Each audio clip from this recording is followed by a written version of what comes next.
ऋषिराज शर्मा जी, जी, राधे। परम पूज्य महाराज जी, मैं योगीराज महाराजा भर्तृहरि जी की पावन समाधि स्थली अलवर से आया हूँ। आपके चरणों में सादर प्रणाम। महाराज जी, आपके दर्शन की अभिलाषा बहुत दिनों से थी। महाराज श्री, आज का दिन अविस्मरणीय रहेगा जब आपके दर्शन एवं सानिध्य प्राप्त होगा। महाराज जी, मन में अनेक जिज्ञासाएं नित्य जन्म लेती रहती हैं। हर बार सोचता था कि यदि प्रभु कृपा से आपका एक बार सानिध्य मिलेगा तो ये पूछूंगा, वो पूछूंगा इत्यादि। किंतु आज जब वो ये सुअवसर आया है तो जैसे सभी प्रश्न और जिज्ञासाएं विस्मृत सी हो गई हैं और मैं बिल्कुल शून्य मन मस्तिष्क का अनुभव कर रहा हूँ। पूछना तो बहुत कुछ चाहता था, किंतु अभी दिमाग में एक ही बात चल रही है कि हनुमान जी महाराज और सीताराम जी महाराज का प्रत्यक्ष दर्शन किस प्रकार जल्दी से हो सकता है, और ऐसी क्या युक्ति है कि एक बार दर्शन हो जाने के बाद प्रभु सदा सर्वदा हमारे आंखों के सामने ही नहीं, रहे। उसमें युक्ति की जरूरत नहीं होती। एक बार साक्षात्कार के बाद स्थिति यही रहती है।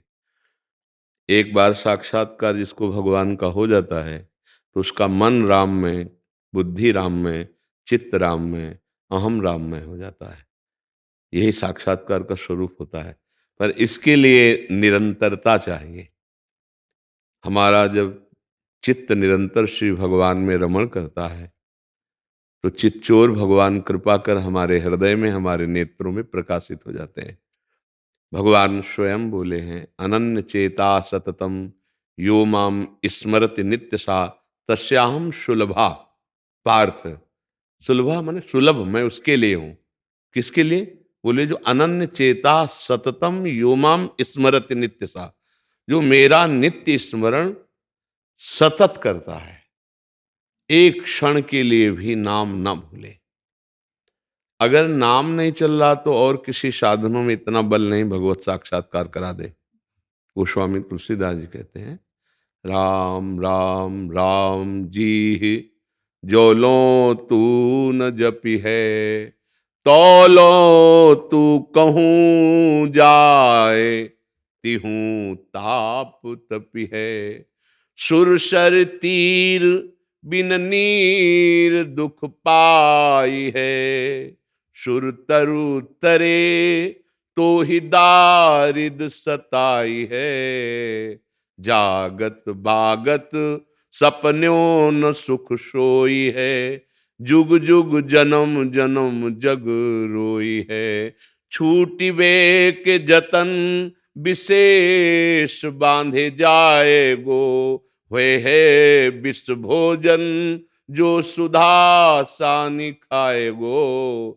राम राम राम जी जो लो तू न जपी है, तौलो तू कहूँ जाए, तिहूँ ताप तपी है। गोस्वामी जी का अनुभव है, जब तक निरंतर नाम नहीं जप करोगे तो कहीं भी चले जाओ, छूटने का जितना प्रयास करोगे उतना बंधते चले जाओगे। भगवान नाम जप भगवान का साक्षात्कार कराने वाला है। जैसे भगवान को मानो पतंग और नाम को मानो डोरी। और नाम रूपी डोरी खींचते जाओ तो जितना खींचोगे उतना ही पतंग नजदीक आती जाएगी। और एकादशी स्कंद भागवत में नवयोगेश्वरों ने वर्णन किया कि जैसे एक एक कवल खाने से क्षुधा निवृत्ति, तुष्टि पुष्टि होती जाती है, ऐसे ही एक एक नाम जप से संसार से वैराग्य, स्वरूप का बोध और भगवत चरणारविंदों की प्रेम वृत्ति बढ़ती जाती है। पर जैसे बहुत दिनों का भूखा हो, दो चार कवल में आग ही लगेगी, समझ में नहीं आएगा। पर वो अपना काम कर रहा है, भूख मिटा रहा है, पर जब वो आधा पेट होगा तब उसे समझ में आएगा। ऐसे ही हम जैसे थोड़ा नाम जप कर लें तो और आग बढ़ती है। यद्यपि वो काम कर रहा है, पर समझ में तब आएगा जब 24 घंटे में कम से कम 12 घंटे भजन होने लगे, तब आपको स्वाद समझ में आएगा। और कहीं निरंतर भजन होने लगा तो भगवत साक्षात्कार हो जाएगा। भजन ही साधन है जिससे भगवान की प्राप्ति होती है। गोस्वामी जी कह रहे हैं, मैं भगवान शंकर को साक्षी करके कहता हूँ, मेरी जीभ गल जाए जो थोड़ा भी मिथ्या बोलूं। मेरे माई बाप, मुझे जो कुछ प्राप्त हुआ रा और माँ इन्हीं से प्राप्त हुआ है। गोस्वामी जी कह रहे हैं, बस हमको महापुरुषों की बात समझनी है। भगवत साक्षात्कार कैसे होता है? प्रभु को अपना मानकर निरंतर नाम जपने से होता है। बिगड़ी जन्म अनेक की अबहीं सुधरे आज, होई राम को नाम जप तुलसी तज कुसुमाद। गंदे आचरणों का त्याग करके नाम जप करते हुए भगवान से अपनापन, वो कृपा करके हमारे नेत्रों में झलकने लगते हैं, हमारे हृदय में प्रकाशित हो जाते हैं। हमारी साधना तो क्या उनको घसीट सकती है, वो दया करके, अहेतुकी कृपा करके जब देखते हैं, जैसे यशोदा मैया ने देखा कि लाला ने माट फोड़ दिया, अब इसको बांधना पड़ेगा, नहीं तो वो दंडता कर रहा है, तो दौड़ी पकड़ने के लिए। तो लाला भाग रहा है आगे, श्याम सुंदर माता की पकड़ में नहीं आ रहा। माता दौड़ते दौड़ते थक गई, पसीना आ गया। जब प्रभु ने देखा कि थक गई माँ, तो स्वयं पकड़ में आ गए। बात समझ में आया? जब उपासक थक जाता है कि अब मेरे बनाए ना बनेगी कोटि कल्प लऊं, आपके बनाए बनेगी पल पाव में, उसी क्षण भगवत साक्षात्कार हो जाता है। जब हमारे अंदर ये बात आ जाती है कि मेरी सामर्थ्य अब नहीं रही कि मैं आपको प्राप्त कर पाऊं, तो नाथ आप करुणा करें। जहां आर्त भाव से पुकारा, तो उसी समय भगवत साक्षात्कार हो जाता है, क्योंकि भगवान तुम्हारे हृदय में ही बैठे हुए, पर्दा हटाया और भगवत साक्षात्कार हो गया। तो नाम जप करो, प्रभु से अपनापन करो। जहां राम जी वहां हनुमान जी, और जहां हनुमान जी वहां राम जी। ये कभी एक पलक झपकने के लिए भी अलग नहीं हो सकते। तो चाहे हनुमान जी के चरण पकड़ लो तो राम जी मिल जाएंगे, राम जी के चरण पकड़ लो तो वहीं हनुमान जी बैठे मिलेंगे। दोनों अलग नहीं है, एक ही है। हाँ, बस भाव से हमें सेवन करना है। तो मोह सबसे बड़ा बाधक होता है भगवान की भक्ति में। मोह गए बिनु राम पद, होई न दृढ़ अनुराग। तो अगर हम राम चरित्र का गायन करें, तो बहुत जल्दी मोह का नाश हो जाता है। महामोह महिषेष विशाला, राम कथा कालिका कराला। जैसे महिषासुर का मर्दन आद्या शक्ति ने की, विध्वंस कर दिया, ऐसे ही आद्या शक्ति है भगवान का चरित्र। जब आप भगवान की कथा गायन करेंगे, तो इस महामोह रूपी महिषासुर को नष्ट कर देगी राम कथा। समस्त संशयों का नाश भगवान के पावन चरित्र गायन और श्रवण से होता है। राम कथा सुंदर करतारी, और संशय विहग उड़ावनहारी। तो हम भगवान के चरित्र का गायन करें, भगवान से अपनापन रखें। अपनापन का मतलब समझते हैं? प्रभु से ज्यादा बढ़कर हमको हमारे प्राण भी नहीं प्यारे हैं, उसे अपनापन कहते हैं। जितना भी हम संबंध माने, तो नाते नेह राम के मनियत, सुहद सुसेव्य जहां लो। अगर हम प्रभु से अपनापन करे हैं, तो हम माता पिता भाई बंधु रिश्ते नाते समाज राष्ट्र विश्व सब जगह अपने प्रभु के संबंध से ही मानेंगे, और प्रभु के संबंध से बिलक कोई हमारी दृष्टि में न रह जाए। अगर कोई हमें प्रभु से बिलक करने वाली बात करता है, तो जाके प्रिन राम वैदेही, तजिए ताहि कोटि बैरिशम जद्यप परम स्नेही। बस बढ़िया बात बन गई। प्रभु से अपनापन और उनका खूब नाम जप। बिगड़ी जन्म अनेक की अब ही सुधरे आज, मैं होई राम को, मैं प्रभु का हूं। और नाम जप, खूब नाम जप करें। तुलसी तज कुश माज, गंदे आचरणों का त्याग करके, तो भगवदानंद की अनुभूति स्वाभाविक हो जाएगी।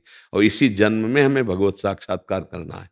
तो इसलिए ऐसे हम लगे कि जैसे कोई व्यापारी को 5,000 रुपये रोज लाभ मिलता है, तो 100 रुपये का अगर घाटा हो जाए तो उसको मन उदास हो जाएगा। हम ऐसे नाम के व्यापारी बने कि अगर हम इतना नाम जप करते हैं और किसी दिन विघ्न पड़ जाए, तो हम दिन भर जलें कि आज नाम की संख्या पूरी नहीं कर पाए।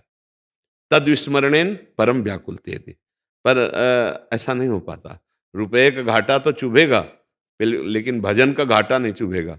इसीलिए मैं भगवत साक्षात्कार नहीं हो पाता। और यदि भजन का ऐसा हो जाए कि तदर्पिता अखिलाचारिता तद विस्मरणेन परम व्याकुल तेति, तो भगवत साक्षात्कार दूर नहीं है।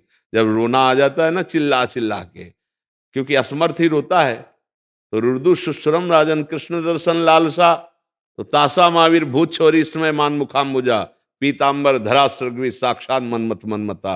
उन्हीं के बीच में पीताम्बर धारण किए हुए करोड़ों कामों के सौंदर्य का मर्दन करने वाले अपनी मुस्कान मात्र से श्याम सुंदर प्रकट हो गए। वही श्याम सुंदर राम जी हैं, वही श्याम सुंदर श्याम जी हैं। केवल बंसी और धनुष का भेद है नहीं, बिल्कुल रूप वही है और स्वरूप वही है, अंतर नहीं। एक है कि थोड़ा सीधे खड़े होते हैं, और एक होता टेढ़े खड़े होते हैं। बस अंतर इतना है कि ये जब खड़े होते हैं तो ग्रीवा झुकी होती है, वो जब खड़े होते तो गंभीर और शांत, और ये जब होते तो प्रेम की चंचलता और टेढ़े रहते हैं। इसलिए इनका नाम कृष्ण और उनका नाम राम। बहुत सीधे है ना, राम सीधे, और कृष्ण इनके जब तक राम जी की लीलाओं का रसास्वादन करके हृदय पवित्र नहीं किया जाता, तब तक श्याम जी की प्रेम लीला में प्रवेश का अधिकार प्राप्त नहीं होता। तो इसलिए खूब चरित्र गाओ, नाम जप करो और मस्ती में रहो, भरोसो दृढ़ इन चरणन के। बस आपके चरणों के सिवा हमारे हृदय में कोई साधन नहीं। प्रभु आप हमारे साधन हो, आप ही हमारे साथ दो, भगवत प्राप्ति पक्का हो जाएगी। और गर्व कर लें अपने साधना का तो देर हो जाएगी। जब तक वो गर्व नष्ट नहीं होगा, तो यही दरबार दीन को आदर, रीति सदा चली आई। प्रभु दैन्य को गले लगाते हैं और गर्व से द्वेष करते हैं। सुनो राम कर सहज स्वभाव, जन अभिमान न राखे काऊ। अगर भक्त के अंदर भक्ति का भी अभिमान आ जाए कि मैं जितेंद्रिय हूं, मैं काम विजय हूं, मैं क्रोध विजय, तो फिर थोड़ा समय लगेगा, अभी ऑपरेशन होगा, ऑपरेशन के बाद फिर बात बनेगी। तो आपके ऊपर बहुत कृपा है, आप भगवान को पाना चाहते हैं, यही हमारे कान सुनना चाहते हैं कि हमारी समाज अब जो भोगों की तरफ बढ़ रही, थोड़ा तो किसी के मुख से सुने कि मैं भगवान का दर्शन पाना चाहता हूँ, मैं भगवान की प्राप्ति करना चाहता हूँ। नहीं प्रायः संत महात्माओं के पास जाकर अपना दुखड़ा रोना और कामनाओं की पूर्ति की बात पूछना। कोई निष्काम होकर भगवान के प्रेम में डूबना चाहता है, भगवान की प्राप्ति करना चाहता है, तो छाती शीतल हो जाती है कि अभी है सृष्टि में ऐसे जीव जो भगवान से मिलना चाहते हैं। तो खूब नाम जप करो और दैन्य रहो, और साधन करते हुए भी साधन का अभिमान ना आने पावे, क्योंकि राम जी की कृपा से राम राम बोल पाते हैं। अगर उनकी कृपा ना हो तो राम बोल ही नहीं सकते। श्याम जी की कृपा से श्याम बोल पाते हैं। तो कृपा से जब नाम जप चल रहा है तो इसमें हम अभिमान क्यों करें? क्योंकि हमें जपना अगर आता तो हम पहले जप कर भगवत प्राप्ति कर लेते। अब कृपा हुई है तो हम हर बात पर कृपा को देखें। नाम जप चल रहा है, कृपा है। संयम है, कृपा है। जितेंद्रिय है, कृपा है। भगवान की प्रीति बढ़ रही, बड़ी कृपा है। तो कभी अभिमान नहीं स्फुरित होगा। जी।